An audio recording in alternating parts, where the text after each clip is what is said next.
Hi, it's George Nordhaus. Welcome to Monday morning. Ready or not, a disaster is coming.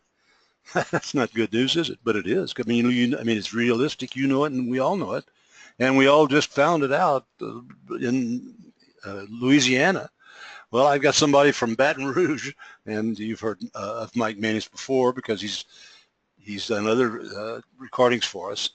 But he and I've talked about this a lot, and he has developed a checklist. I'll use that word, I guess, to have you as an independent agent be able to be ready for a disaster. And you could keep this. You can look at it, tell people in your agency, show it to them, and then keep it because it'll be on it'll be on our archive. You can always go get it. So if anything happens, this is a great checklist. Let me tell you about Mike. Let me show you Mike's picture, and I'll tell you a little bit about him. Okay, Mike. Mike is in New Orleans. I mean, is in Baton Rouge. He was a producer, a manager, and so forth in the insurance business. He's been a consultant for the last 20 years or so, and I've been working with him a long time. He writes a lot, a good columnist for a lot of different things. Well, you see Louisiana Surplus Lines Reporter, Risk and Insurance, a lot of other things. He makes some speeches. He's an instructor. He was an instructor, and that's where I started working with him at LSU in Baton Rouge.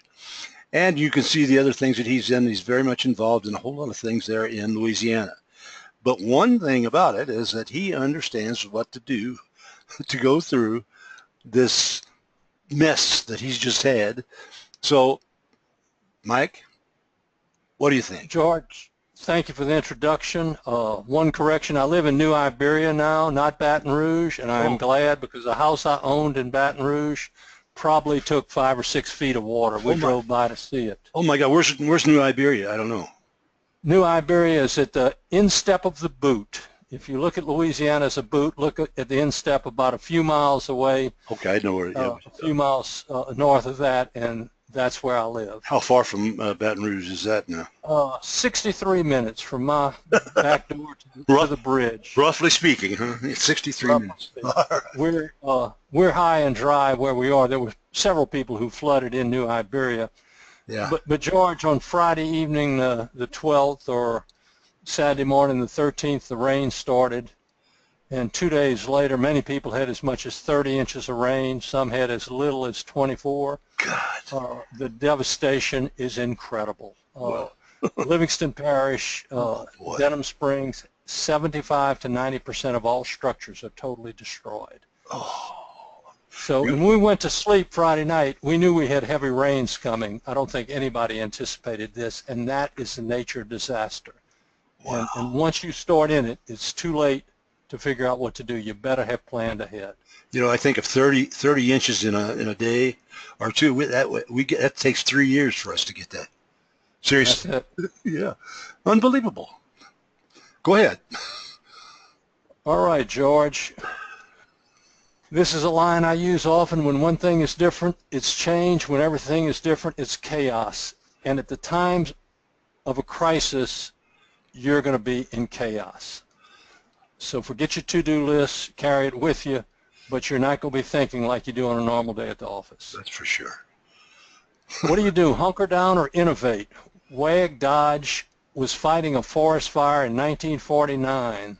The wind shifted for his crew, and the flames started chasing he and his crew up the mountainside at about a 70-degree slope. Ooh. They ran. They tried to outrun the fire. He was standing in tall grass. He took a match and burned the grass, and it burned in front of him because the wind was blowing behind him. Then he laid down on the burned-out patch. He was one of 2 people to survive. Oh my God. It's the escape fire because he didn't do the natural thing, which was to run. He did the innovative thing, which was to hunker down. Good. That's a good example. Wow. I never heard of him, but there you are. George, when you sent me this slide, I said, what a horrible slide, all those blurred pictures. When you're in the middle of crisis, you won't even see yourself looking the same way. This is a good metaphor for the time of crisis, for you, your clients, your family, for everybody. So it became a right slide, huh? I know you're not mad at it. Okay, you're a genius. Let's first talk about people in your family, your business, and your community. And who are you responsible for? Your spouse, your children, your parents? Mm-hmm. someone with special needs? Mm-hmm. Who are you responsible to? George, I'm going to take a second on this. You should. During Katrina, Yep. I spoke to the District Attorneys Association in Louisiana 6 months after Katrina, Mm-hmm. and they had criticized and brought criminal charges against some health care providers for different behavior. Mm-hmm. And I think most people felt that under similar circumstances they would have behaved the same way. But let me give you the question I asked them. Let's assume you're a surgeon operating on a patient in a hospital in New Orleans when the flood walls break, and your child is in the daycare center of that hospital. Do you abandon the child to go get do you abandon the patient to go get your child, or do you abandon the child to go see the patient? And that was a question I asked the district attorneys. Will you sue them, or will you bring criminal charges against them as a parent or a doctor? They had to make a tough decision. What I'm suggesting here, you're going to have to make some incredibly tough decisions in these times. Wow. Boy, that's good. Who is independent of you? If you've got an 18-year-old strong-willed child and he won't get in the car to evacuate, you may ultimately have to leave him. 18 years old. Scary. Can their security be assured or evacuated? I'm talking about all the people you're responsible for. Can you get out of there, or would you be safe staying where you are? And George, these questions are happening in real time. You don't have 6 weeks to think about it or plan and then reconsider. Can you reach them by phone, text, or automobile? Understand, these phones that we have become totally dependent upon are as good as paperweights about 2 hours into an evacuation because they become overwhelmed. Oh, I'm sure. And in some instances, after Katrina, we didn't have full cell service for probably 4 to 6 or 8 weeks sometime in some areas. Oh, my gosh. Do you have time? Time is of the essence if you've got to get on the road. Choose your disaster, whether you want a flood, whether you want a nuclear meltdown, whether you want a hurricane, a tornado, whether you want social unrest that just erupts all of a sudden. Ferguson, Missouri. Good point. Basic necessities of life. Understand, in a disaster, you are moving on Maslow's hierarchy of needs from wherever you are, self-esteem or self-awareness. You're going to go down to survival and security. That's all you're going to be worried about. That's all you can worry about. Whether you're the president of the Chamber of Commerce is immaterial at the time of a disaster, except as more responsibility. And George, I'm going to talk a little bit faster than I should because people are going to have to think a little bit faster than they should. Okay, let's turn it around and go to it then. Okay, if you discover there's a nuclear meltdown and you have to get to your house and match up with your wife who's picking up the kids or your husband who's picking up the kids, and you have to be out of town in an hour because a public authority demands it, can you assemble supplies for a week in a few moments? Do it now and keep a bag near the door. Can your vehicle transport all that you need? Y'all both have Mini Coopers and you got kids. You're in a jam. Is sheltering in place an option? It's not in many disasters, and sometimes it is. If you are going to shelter in place for a flood, learn one of the lessons that people in Katrina learned. If you have a one-story house, you might really be jammed up because water can reach the roof. If you have a two-story house, if you have a one-story house, put an axe in the attic so you can cut through the roof if the water fills the building. Oh, my God, I never If you have a two-story, don't bring an axe to the attic. You can exit from the second story. Well, If it fills 2 stories high with water, God just wants you there, so don't even worry about it. oh, boy. What clothes and other necessities will you need? What special needs do children or others have? And when I'm talking about food, I'm talking about food, drink, medications, medical supplies, equipment, toiletries. George, I'm going to have to be a little basic, but I believe most people would trade a 6-pack of toilet tissue for a 6-pack instead of a 6-pack of beer in the time when they're evacuating. I'm sure that's true. Something I would. Another simple thing is throw a blanket or a sheet in there so you can create a little privacy if you've got to stop on the side of the road to pee. Because you're not going to be able to do it. You're not going to leave the line of evacuees to run off the road to go find a restroom. Absolutely. Believe me, if you're ever stuck in 7 or 8 hours of traffic, it's not what you think. Oh, my gosh. See how bad this guy looks? Yeah, yeah. If you're in the middle of this, you may feel that way, George. I'm sure you would. Boy, oh, boy. Are you emotionally ready? That's a good one. George, I don't deal well with drama queens and drama kings. And there are people in my family who are very dramatic. I am not. Mm-hmm. But be ready. And some of the people you think will crush under the stress will thrive, and others that you think will be strong will turn to mush. The same thing will be in your agency. As you relocate your agency and start to handle claims, because remember, all of you listening are in the agency business. No matter how bad your circumstances are, you have to address maybe thousands and thousands of claims for your customers when you can find them and they can find you. Mm-hmm. Next time there's a disaster in your area and there's an emergency center set up, go visit it. Not that you need to, but you need to see what it's like, because it is not the Kiwanis Club meeting. It is not a church group meeting. At the best, they are extremely rough, and the people there are extremely distressed, stressed out. Tensions are high. Mm-hmm.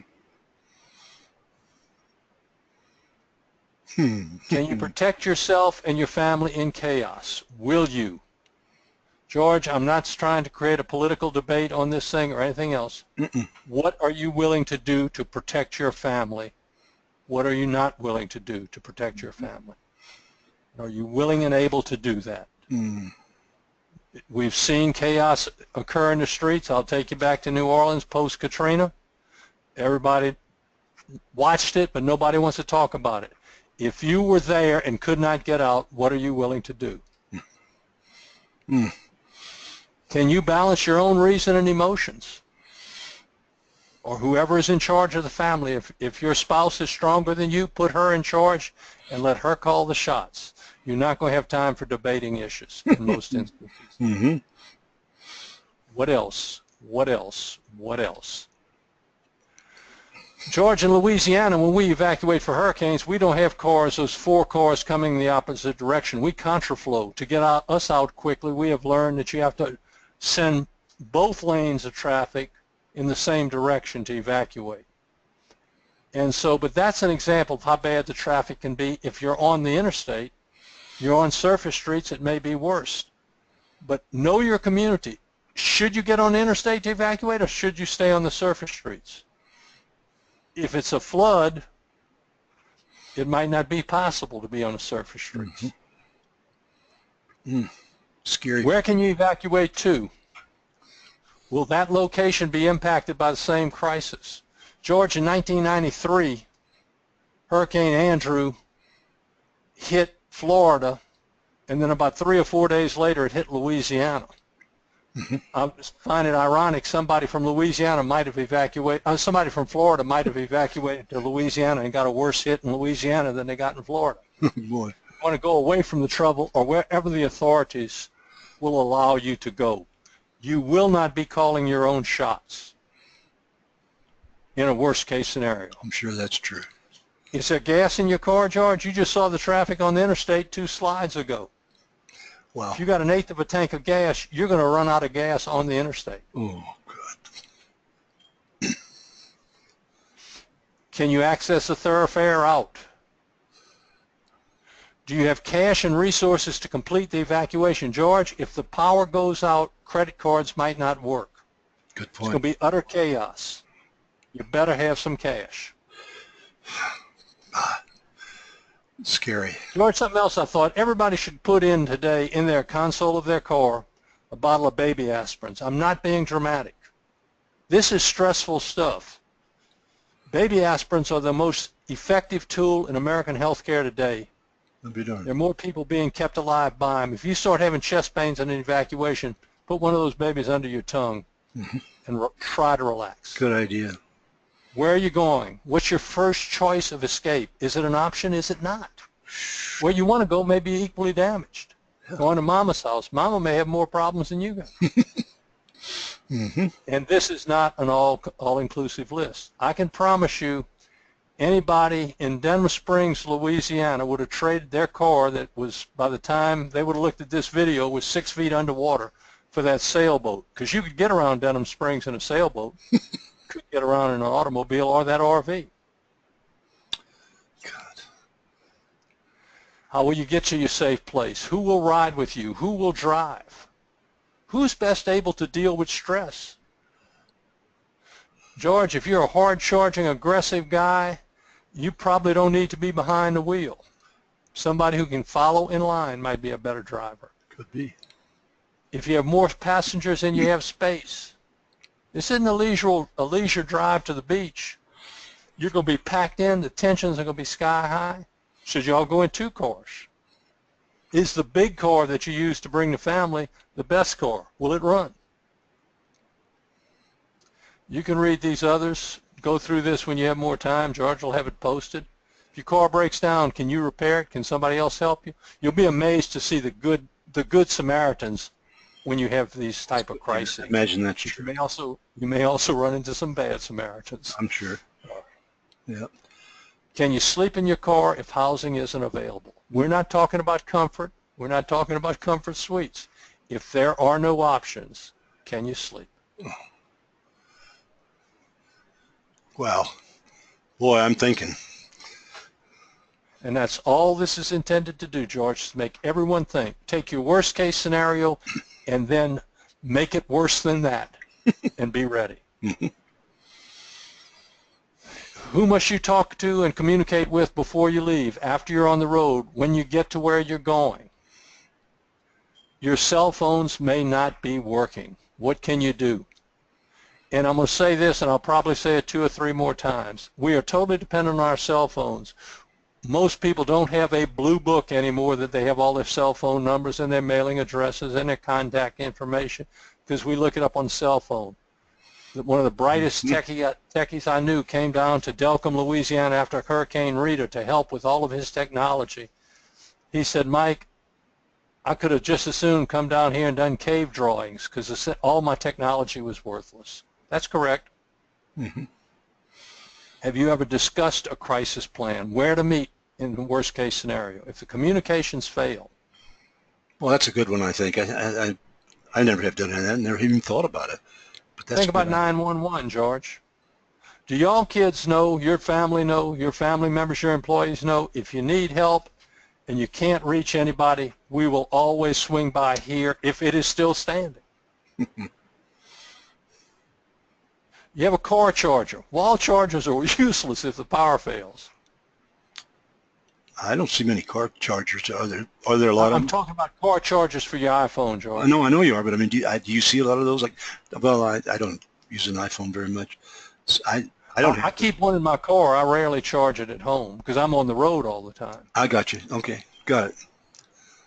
Can you call someone in a safe place and have them outreach to others? Mm-hmm. In an ideal world, you would have told all your children, if we get separated in a crisis, call Mary Lou in Arkansas or Grandma in Houston. Very good. Yeah. So someone can connect the dots. And these arrangements have to be made not while you're leaving for the disaster, days or weeks before. Create a little family packet, complete a little agency packet that gives these instructions to everybody. Good. Make a relationship with an agency 200 miles from you that says, if we ever have a disaster, can we come up to you as an emergency office? That's a great idea. And if you have one, you can come down to me. Now, if you're both on the coast, don't strike the same deal because you'll all be washed away. Find somebody who faces different perils. Balance the risk. Good. Manage the risk. I like that. Written list of phone numbers. Your cell phone will not work. Other is always a good question. Evacuation. Go ahead. The best egress might not be the right egress. Everybody's going to be taking the best. How well do you know? What kind of sense of direction do you have? I don't have one, so I have to go with the crowd. What hazards exist on the road? Could be anything from the weather that's causing the disaster to the social outrage that will occur. Can you care for yourself and your passengers during the process? George, I love my 2 boys as much as anything in this world. I did not always enjoy traveling them when we were going on a vacation. All right. If you have a 5-year-old and a 7-year-old in the car saying, "How much longer, Daddy?"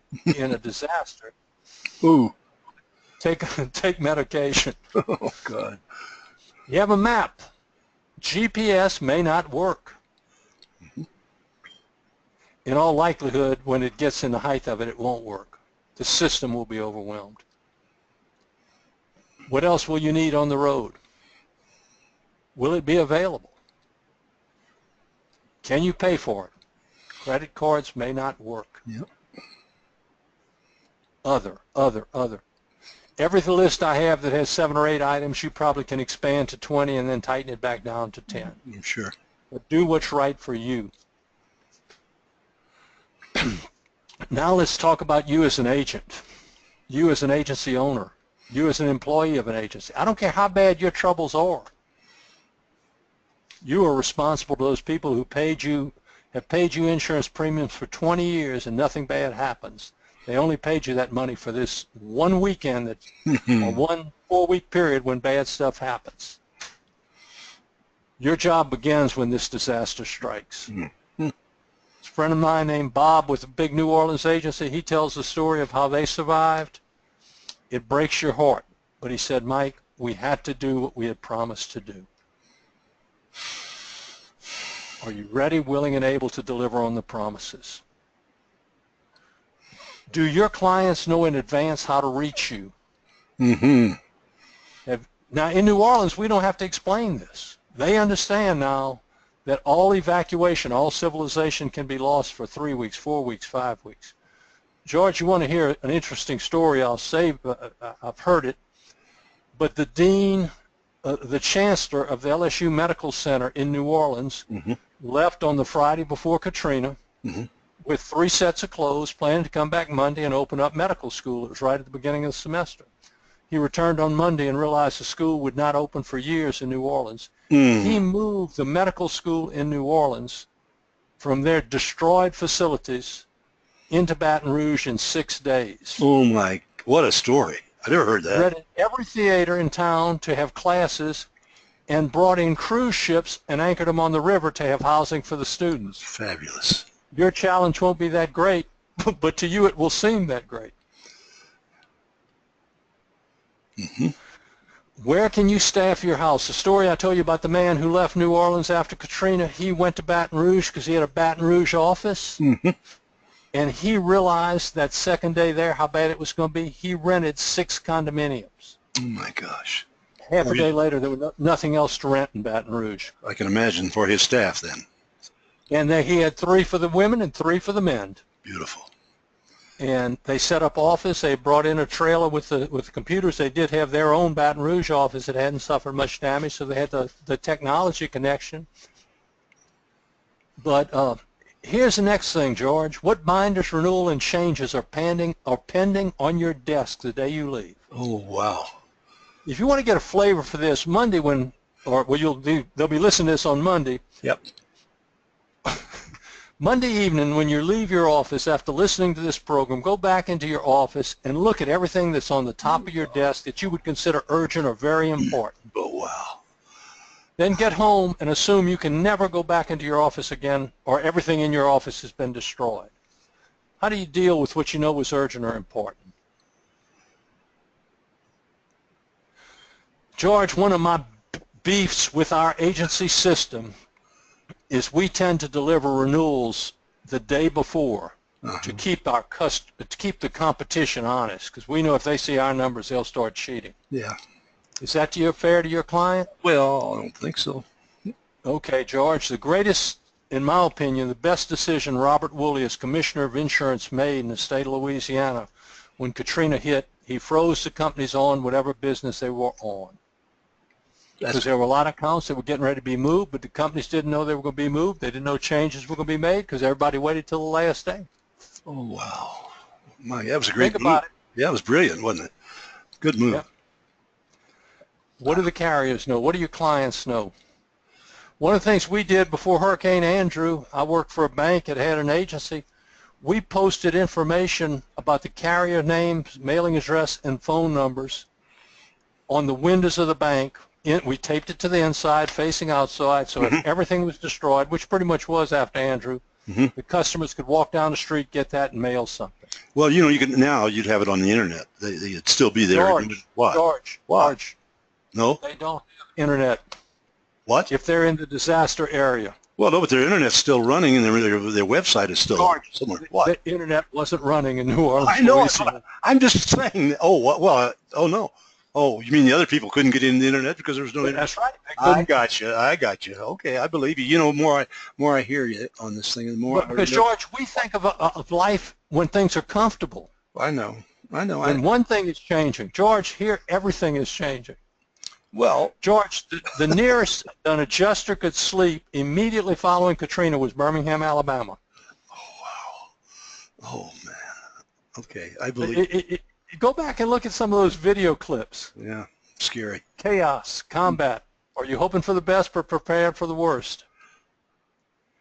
One of the things agents in New Orleans did when they finally returned to their office, because most of the damage done by Katrina was water. It was flood. Yeah, right. And we're very sensitive to flood, and most agents do a good job in explaining that property policies do not cover flood, only the NFIP program covers flood. Mm-hmm. But what many of them told me is they brought security into their office. They brought an armed guard into their office in case some clients got violent. And what they told me is more often than not is if they told somebody they didn't have flood insurance, the person might get upset, they might get angry, they might be frustrated, but they'd accept it. But most agents in Louisiana get a signed letter saying, I understand I don't have flood. And when they would present that signed letter to the client saying, you signed saying you acknowledged you didn't have it, the client would get more angry, sometimes violent. Oh my God. And I think it was easier for the client to knowingly lie to themselves and blame you for their problem than admit they had made a bad decision. Here's an idea of posting the names and the contact information for the carriers near your office. That way. Everybody, when you're finally back in your office and the stormtroopers arrive, these are the most important people to the claimants and to you. Treat these folks nice. Be kind to them. They've got very difficult jobs. Help them as you can. It will put them in a better humor to deal with your clients. Who can work under stress that will be your office, who can't? Bob, again, the friend of mine that I told you about, he said, Mike, one of the things we never had prepared for was emotional distress. And we'd have to stop work several times a day, and we would just literally have a group hug and cry together and then get back to work. Wow. Because most of us had lost everything we owned back in New Orleans. Some of us had lost family. Some of us didn't know yet what we had lost. And we were supposed to be dealing with people. We were dealing with people who had lost more than us or the same as us. But it was not about us. It was about them. Planning healing time. You've got to allow for the human animal to recover. I don't know if this will work, but it worked for somebody during Katrina. All their cell phones were in the 504 area code, the New Orleans area code. And none of those codes were working. So, but they did find at their house a phone that had been left by their sister-in-law, which operated in an adjoining area code. It worked. That was a huge advantage. Never heard that either. Who is authorized to speak for the agents, and do they know the script? That's a good one. George, in July of 2005 at the PIA State Convention at the Grand Hotel in Alabama, I had a team of very professional emergency planners and communications people talk about crisis plan. Everybody in the audience slept through it. They criticized us for putting on such a stupid program. Oh my! That was a month before Katrina. July of 06, I put on the exact same program, and I had 100% attendance and 100% attention. And I asked them to a person, don't you wish you had listened? And they said, yes, we do. You know, Mike, the more I'm hearing you here, the more I realize agents should take this Monday morning and play it at their next meeting. their next I agency. think that's a good idea, George. Yeah, they And should. brainstorm it. Yeah, What else? absolutely. What are we forgetting? Yeah. What are we not considering? Because I don't have all the answers here. No, of course not. And how do you problem solve when you can't reach the carriers? Right now, we get in a tough box. We say, tell the customer, well, I'll have to call you. George, let me explain. A friend of mine had died with cancer on the 4th of July of '05. His widow was being treated for, she had a double mastectomy. She had breast cancer. Oh, God. She shows up at my house 2 days after Katrina in total chaos, total hysteria, which I just attributed to his death and her medical circumstances. Certainly. But she was talking on the cell phone, and it was very spotty. And she was sobbing uncontrollably. She handed me the cell phone, and I took it from her, and I said, ma'am, whoever you are, I don't know who you are or why you're calling, but Lily is out of control. Tell me what the problem is. She said, I have just told Lily that the health insurance that is on her, and she is dying with cancer, has been non-renewed by the employer. Oh, God. I explained to her the circumstances that we were in. I said, I don't know when I will be able to get in touch with you or when I will not. Because sometimes you'd go 3 or 4 days without being able to make an outcalling call. Now, we ultimately got the problem solved because I could walk to the agent involved, and he had sufficient stroke, and I called the IRS on the business owner that had falsely canceled the coverage. We got it straightened out, but for about 6 weeks, she didn't know whether she had cancer coverage or not, and she was dying. Wow. What are you willing and able to do to protect the lives and property? What other options exist? Those are great questions right there. That's really good. That's it. Contingency. That's for sure. You can't plan for everything, can you? George, there's a lot of competition in this business.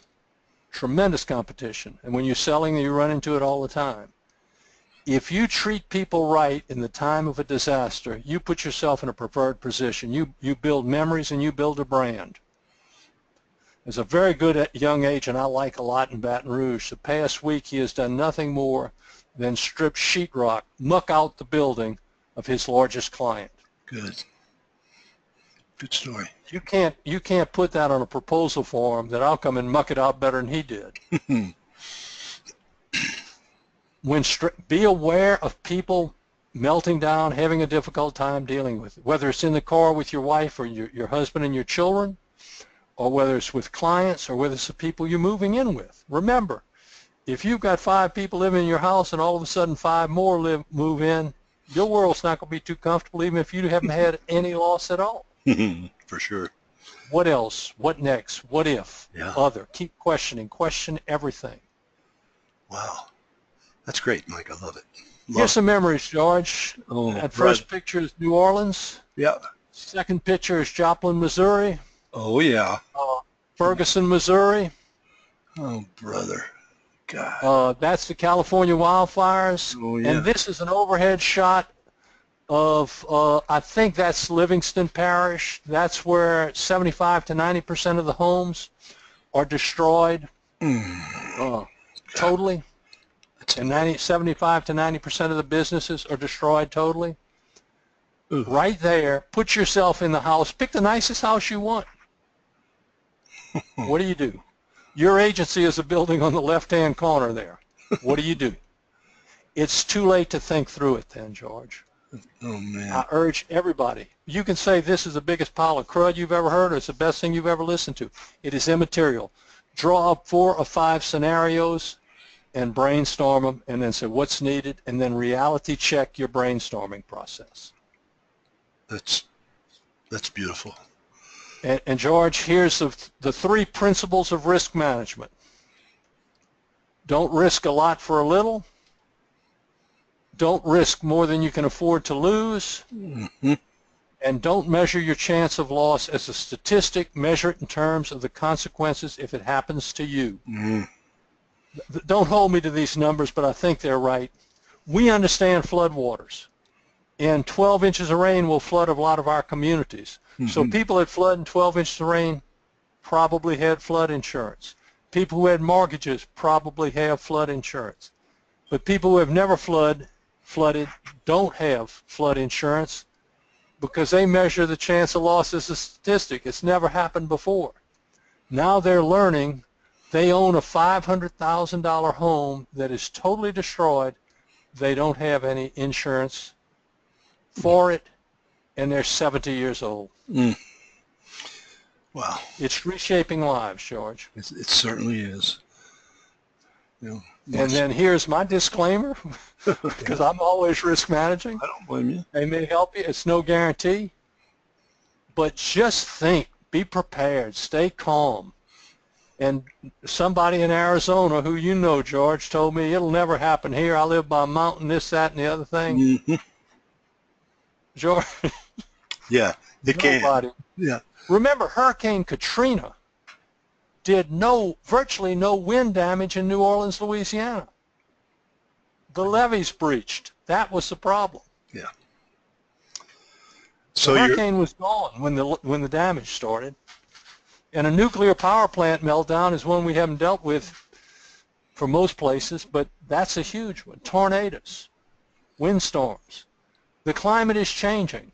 You know, whether it's man-made or not is immaterial. What has never happened might happen again. I'm 68 years old. I saw 22 inches of rain in Lake Charles years and years ago. Wow. I've never seen 30. Now I know what 30 inches of rain look like, and you're watching it on TV like it's a freak show. You're right. Wow. I'm speechless. I've never seen anything like this. It's hard to deal with when you've never seen it. Well, George, and remember, it's not only your own disaster, your own family, your own crisis. Yeah. This is why you're in business, George. If you're an agent, this is why you're in business. So you better be ready to perform on the promises you made. Of course it is. No question about it.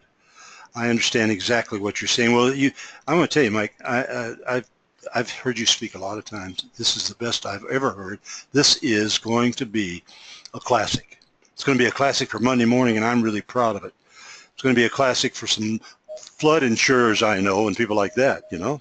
And well, George, I thank you for those kind words, but the reality of this is just like a train wreck or that fatal accident on the interstate. We just have a need to look at the freak show, to look at the disaster. And I'm asking you to do that for your own benefit now. Not what I say, these ideas I throw out, and because once the accident's occurred, it's too late to put the pieces back together. Boy, oh boy, I tell you what, you're absolutely right. And I've learned a lot here in this last 30 minutes or so, however long we are in. I just want to thank you for taking the time and passing all this along. People should appreciate it a lot. They can contact you if they want to. For a lot of reasons, huh? But George, this is probably 40% of what they need to know. That's what I pulled together just in the last 2 days. Well, so I haven't gone through everything. I think you've been working on this for about 5 years, but I really appreciate it. Okay, and thanks to the rest of you, and please pass this on to the people in your agency, for gosh sakes. And it's obviously a great presentation. So, Mike, thank you again. For the rest of you, I'll see you again next Monday morning.